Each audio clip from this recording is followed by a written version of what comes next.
श्री गुरुवे नमः। अखण्डमण्डलाकारं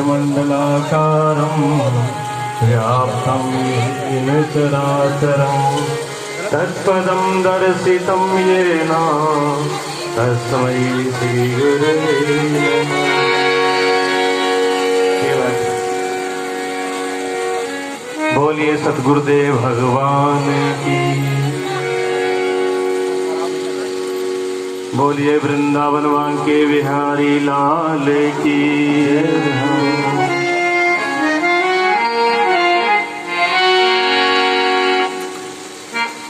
मेरे को बोलने की इच्छा तो नहीं थी, पर आपको ये लग रहा था कि महाराज जी नाराज होके जा रहे हैं, इसलिए मुझे बोलना पड़ा। ये लगा था मतलब ये जानना तो मैंने कोई रोकी कोशिश किया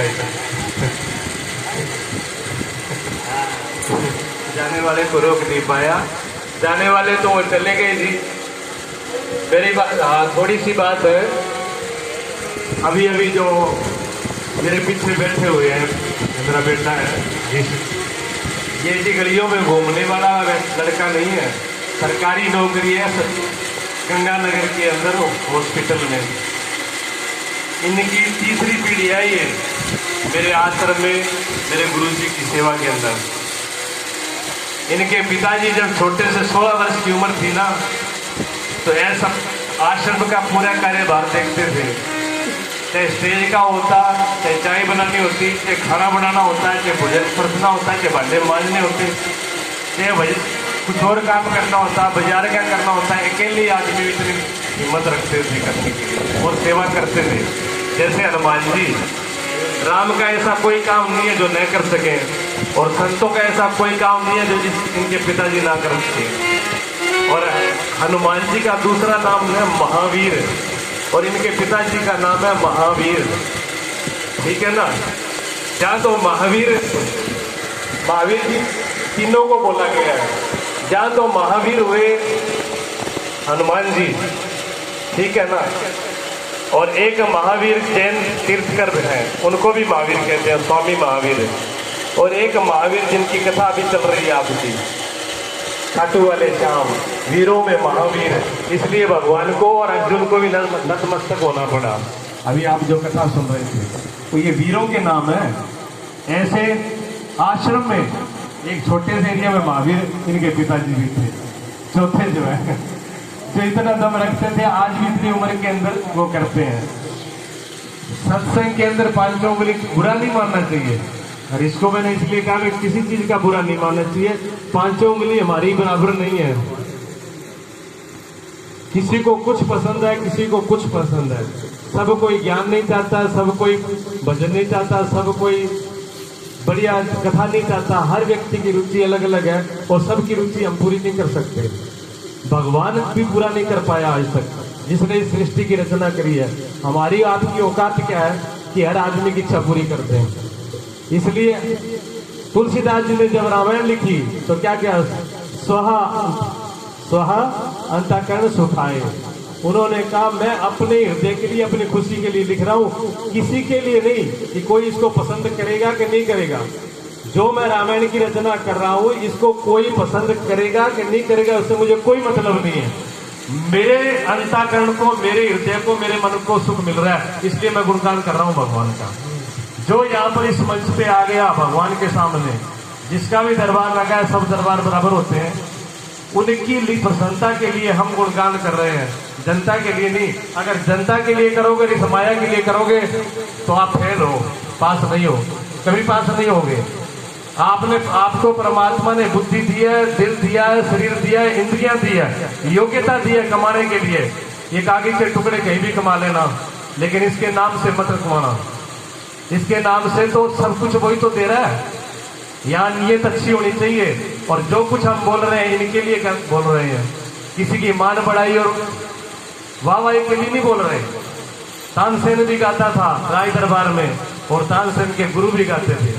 जब अकबर ने कहा तानसेन तुम्हारे जैसा गाने वाला दुनिया में कोई दूसरा नहीं है, तो तानसेन रो पड़ा। उसने कहा अकबर सलामत, ऐसा मत कहो, क्योंकि अभी मेरा गुरु जिंदा है। अकबर ने कहा जिंदा है? आज तक कभी चर्चा नहीं करी। उन्होंने कहा यही तो फर्क है, मैं बड़ाई के लिए, मान के लिए और पैसे के लिए गाता हूँ, इसलिए दरबार में गाता हूँ, लेकिन मेरा गुरु मेरे प्रभु के लिए गाता है, इसलिए जंगल में गाता है, तेरे दरबार में नहीं गाएगा। वो उसी के दरबार में गाता है। उसके दरबार में गाने वाले थे हरिदास, जो तानसेन के गुरु थे, ठीक है ना। तो इसके नाम से जो गाने वाला है, इसके नाम जो समर्पित है, वो इन चीजों को नहीं देखता है। क्या हो रहा है, बुजुर्ग जो बैठे थे भगत जी, मैं उनको बुरा नहीं मानता, उनकी इच्छा थी चलो कोई सत्संग सुने, कुछ भी सुने, लेकिन इंतजार तो करते हैं। इंतजार, प्रतीक्षा नहीं की, प्रतीक्षा तो करते। जब यज्ञवल्क्य जी गऊओं का दान कर रहे थे, तो सब गऊओं के दान कर रहे हो। दान कैसा कर रहे थे जी? जो गऊएं किसी काम की नहीं थी, जो बूढ़ी थी, मरने वाली थी, जिनकी सेवा और करनी पड़ती है, ऐसी गऊओं का दान कर रहे थे।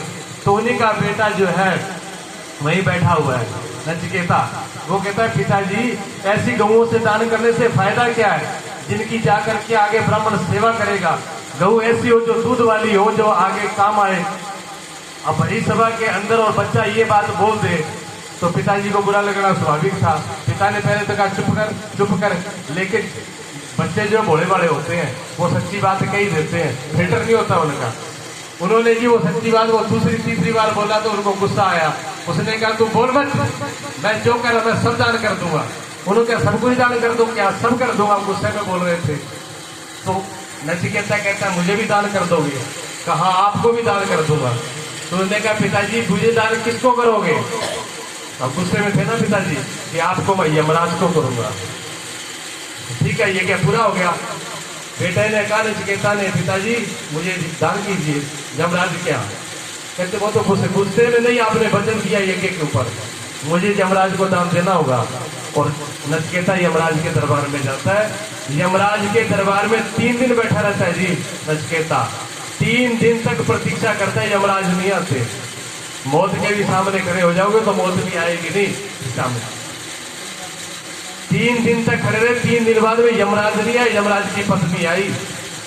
उन्होंने कहा कि यमराज से कि एक अतिथि 3 दिन से भूखा प्यासा गेट पे बैठा है। यमराज ने कहा उनको पूरे आदर और सम्मान के साथ अंदर लेके आओ, नहीं तो हम दोषी होंगे। तब उनको लेकर के आते हैं और यमराज नहीं कहते हैं तो जो मांगे मांगने वरदान में तेरे पे खुश हूँ। उन्होंने कहा एक ही वरदान चाहिए, अमरत्व क्या है, मुझे अमरत्व का वरदान चाहिए। उन्होंने कहा ये मेरे बस का नहीं है, ब्रह्मा जी भी नहीं दे सकते। और कुछ मांग ले, धन मांग ले, दौलत मांग ले, तीनों लोगों की संपत्ति मांग ले। नहीं ये नहीं। नचिकेता भी समझ गया बालक जरूर था कि एक छोटी सी बात के पीछे तीनों लोगों की संपत्ति देने के लिए तैयार है। तो मेरी बात में कुछ समय और मजबूत हो गया। उन्होंने कहा नहीं चाहिए तो यही, और नचिकेता को देना पड़ा, लेकिन प्रतीक्षा करनी पड़ी। अमरता चाहिए, बढ़िया चाहिए, प्रतीक्षा करनी नहीं है। घंटा 2 घंटा बैठ जाते हैं। अब बताओ मूंगी बाट जब अगर आसन लगे भगत जी जगह काला हो गया, नींद को जाओ बुढ़िया नंबर फेरो है, पासा मार बोकना पूरी रात है। क्यों काम तो करते नहीं, पूरे दिन पड़े रहते हैं। हाँ, उम्र नींद आती है नहीं, उम्र खाने वाली उम्र में ये उम्र नींद वाली है, मुझे ही पता है।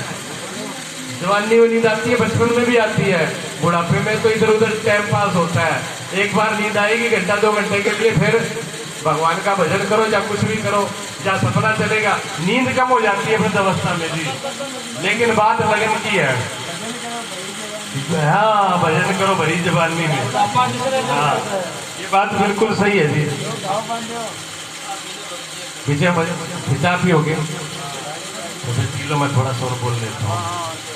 हाँ जी, हाँ थोड़ा सा और बोल देता हूँ, कोई बात नहीं। तो प्रतीक्षा जरूरी है जी। मानव जीवन जो है ये ऐसे नहीं मिला, इसमें हर चीज के लिए कीमत चुकानी पड़ती है। थोड़ा सा तो धैर्य हो, थोड़ी सी तो इतना आदमी समझे कि अगर हमें कीमती चीज चाहिए, आप ही जानते हो जब बाजार में जाते हैं तो जितनी महंगी चीज खरीदेंगे उतनी कीमत देनी पड़ेगी। अगर आपको सब्जी खरीदनी है तो थोड़े से पैसों में काम चल जाता है। अगर आप चाहो कि हीरा और ज्वारात खरीद के लाने हैं, सोना खरीदना है, तो फिर वैसी जेब गर्म होनी चाहिए। अब जेब में तो दम नहीं है और खरीदना है हीरा, कैसे मिलेगा? हीरा तो आया हुआ ही चला जाएगा। तो हीरे के लिए उतना ताकत हमारा बुद्धि भी चाहिए, दिल भी चाहिए, दिमाग भी चाहिए, सारी चीज चाहिए। ये जीवन जो है हमको जो दिया परमात्मा ने, ये हीरे से कम नहीं है। तेरा एक एक श्वासा हीरा मोती। ये लुटाने के काबिल नहीं है। एक एक श्वास की कीमत कितनी है? कोई एक श्वास की कीमत दे सकता है, बता सकता है मुझे? राजेंद्र जी बता सकते हो एक श्वास की कीमत कितनी है? पूरी जीवन की संपत्ति आप दे दो डॉक्टर को, लास्ट टाइम में मिल जाएगा साथ? कौन सा डॉक्टर है दुनिया में जो देते? कोई नहीं दे पाएगा। लेकिन अब चल रहा है तो कोई पता नहीं है, अब व्यर्थ में जा रहा है, रस भाग के भाड़े चल रहा है सब काम। लेकिन लास्ट टाइम में पता लगता है कि हमारे पास कितनी कीमती चीजें थी। आंख डॉक्टर बना देते हैं, लेकिन आंख के पीछे जो रोशनी है वो रोशनी हो तभी बनाते हैं।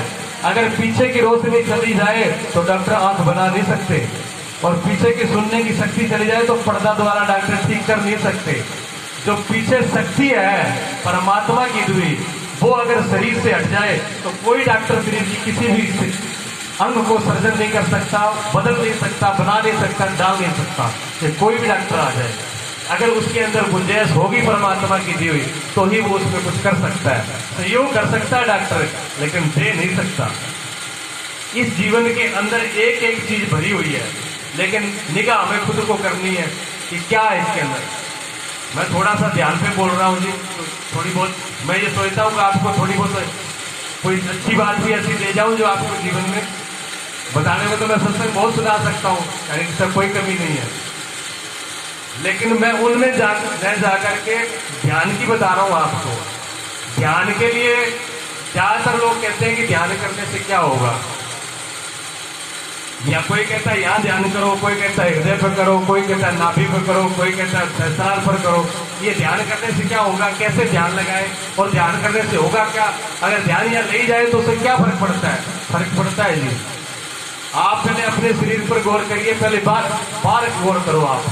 आप बाजार जाते हो, आपके पास श्री गंगानगर है, जैसे साधु शहर है, आप उस बाजार में जाओ और किसी काम के लिए गए आप स्पेशल, मान लो आपने दवाई खरीदनी थी, आप दवाई के लिए गए और दवाई लेकर के वापस आ गए, और आपको घर आते ही किसी ने पूछा कि बाजार में आपने ये चीज देखी थी, आपको कहनी कि मैंने तो ध्यान नहीं दिया, मैं तो दवाई लेने गया था, मेरा ध्यान दवाई पर था, मैं तो मेडिकल पर गया, दवाई ली और चलाया, मैंने देखा ही नहीं बाजार में क्या था, कौन सी सब्जी आई, कौन सी बाजार खुला, कौन सा दुकान खुला। आप पूरे बाजार में से निकल के आओगे, लेकिन पूरे बाजार के बारे में आप बता नहीं सकते। क्यों? आप एक ही जवाब दोगे कि जी मैंने ध्यान नहीं दिया, मैं तो जिस काम से गया था बस उसी पे करके चला आया। यही होता है ना। अच्छा, घर में जब काम बिगड़ जाता है, बच्चे जब काम बिगाड़ देते हैं, तो बड़े बुजुर्ग माता पिता क्या कहते हैं, तेरा ध्यान कहाँ है, तूने ध्यान से नहीं किया, ध्यान तेरा कहीं और हो गया तब काम बिगड़ा है। जहां आपका ध्यान नहीं होगा वहां काम बिगड़ेगा। चाहे आप मोटरसाइकिल चला रहे हो, चाहे गाड़ी चला रहे हो, चाहे रोटी पका रहे हो, कोई भी काम आप करोगे वहां से आपका ध्यान हटते ही वो काम बिगड़ जाएगा। तो आपका ध्यान काम कर रहा है कि नहीं कर रहा? एक पॉइंट को पकड़ते जाना। ये अंबार का पॉइंट बता रहा हूं मैं कि बार भी हमारा ध्यान ही काम कर रहा है। अब थोड़े से अंदर आ जाओ, अब अपने शरीर पर आ जाओ। अगर ध्यान आपका दूसरी जगह है तो आपके शरीर में अगर दर्द भी होगा, जब आपके शरीर में कोई क्रिया होगी आपको पता नहीं चलेगा। जब आप उस पर ध्यान दोगे तभी पता चलेगा कि मेरे शरीर में ये क्रिया हो रही है, जब मेरे शरीर में दर्द हो रहा है।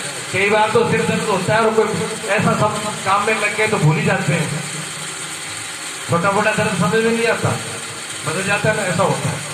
और थोड़ा आगे चलो, हमारी इंद्रियां है, आंख है, कान है, जिह्वा है, नासिका है, त्वचा है, ये 5 ज्ञान इंद्रिय है। 5 ज्ञान इंद्रिय में से जैसे मैं बोल रहा हूं, अब मैं बोल रहा हूं, अगर आपका ध्यान अपने कान पर नहीं है, अगर कान से दूसरी जगह आपका ध्यान है, मैं जो मर्जी बोलता रहूं, क्या आप समझोगे? क्या वो शब्द आपके अंदर जाएंगे? नहीं जाएंगे। कितना ही कुछ बोलता रहूं, कितना ही बढ़िया बोला जाए, अगर आपका ध्यान कानों पर, इंद्रियों पर नहीं है, तो मेरे शब्द आपके कान के द्वारा अंदर जाने वाले नहीं है। तो ध्यान काम कर रहा है कि नहीं कर रहा?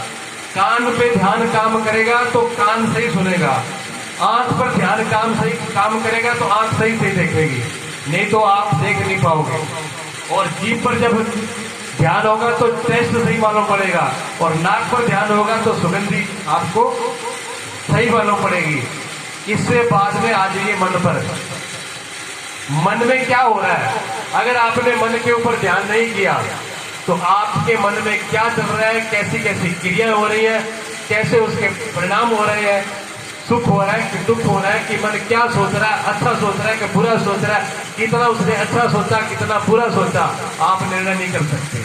और जैसे ही आप मन पे ध्यान करोगे तो मन के अंदर अनंत शक्तियां हैं, वो जागृत होनी शुरू हो जाएंगी। उसके बाद आती है बुद्धि। अगर बुद्धि पर जो विचार करते हैं, जो मन पे ध्यान करते हैं, वो तो होते हैं कवि।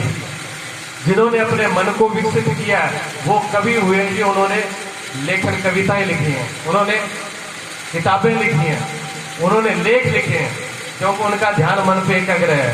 और जिसका मन पर ध्यान एकाग्र नहीं होगा वो कोई किताब या कविता लिख नहीं सकता। और उसके बाद आता है बुद्धि। जिनका ध्यान बुद्धि के ऊपर हुआ है वो है वैज्ञानिक। विज्ञान पैदा हुआ है बुद्धि के ध्यान में। जिनकी बुद्धि एकाग्र हो गई, एक जगह केंद्रित हो गई, उन्होंने खोज की अणु, परमाणु, एटम बम, हवाई जहाज, कंप्यूटर वगैरह वगैरह जो भी साइंस है सबका खोज उन्होंने की है। बुद्धि के अंदर विज्ञानी कहते हैं 100% में से 100% में से हमारे पास जो काम कर रहे हैं वो आधा प्रतिशत है। 100 में से आधा प्रतिशत हम और आप काम ले रहे हैं, बाकी सब ऐसे ही जा रही है। लेकिन हम समझते क्या है? हम समझते हैं हमारे से ज्यादा समझदार दुनिया में कोई नहीं है, सबसे ज्यादा समझदार हम ही है। बाकी तो हमारे गुरुदेव कहते थे कि आदमी तो ये सोचता है जो जिसमें अहम होता है, हर आदमी नहीं सोचता।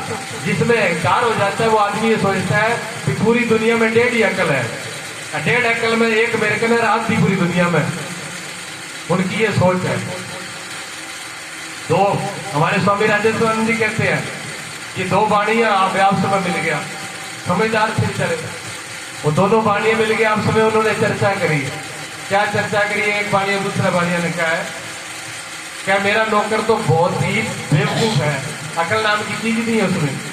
दूसरा कह रहा है जी आपका क्या, मेरा नौकर तो उससे आप बड़े से भी बेवकूफ है। तो उन्होंने कहा कोई आपका बेवकूफ है कि मेरे वाला है कोई प्रमाण?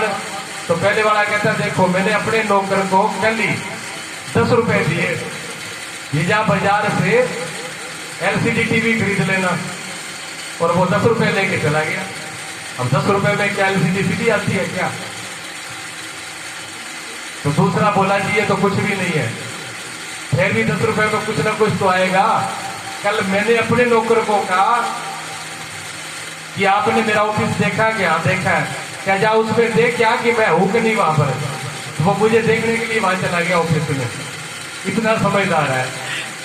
तो बात तो ठीक है, दोनों के नौकर बढ़िया है। अच्छा वो नौकर चले गए बाजार में, वो दोनों बाजार में नौकर मिल गए।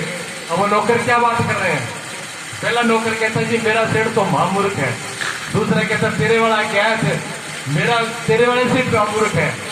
वो कहता ऐसे कैसे? जो पहला जो सीडी खरीद के बनी वो क्या जी देख लो 10 रुपए मेरे को दे करके भेज दिया रे, सीडी तो मैं 4 ले आता, पर कम से कम इतनी अकल तो होती है, संडे आज छुट्टी है, बाजार ही खुला नहीं है, मेरे मालिक को तो यही पता नहीं है। तो दूसरा कहने लगा कि तेरे वाले से तो मेरा वाला बेवकूफ है। मेरे को कहता कि ऑफिस में मुझे देख क्या, अरे आज का जमाना बदल गया, घर पे टेलीफोन रखा है, फोन करके पूछ ले ऑफिस में है कि नहीं, मेरे को जाने क्या जरूरत थी वहां पर। ये समझदारी है।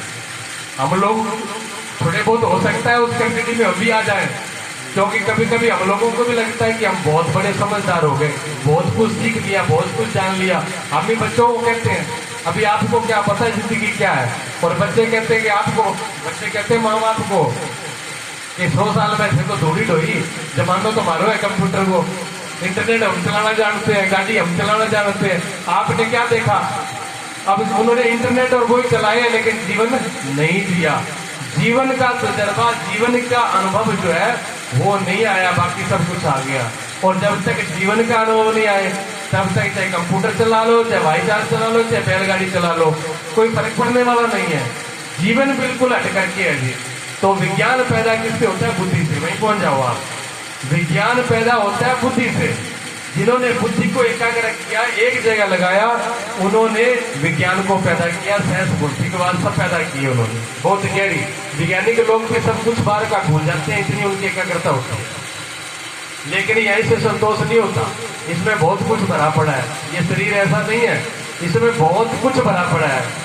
पहला हमारा नाम, सबसे पहले 7 चक्कर है इसमें।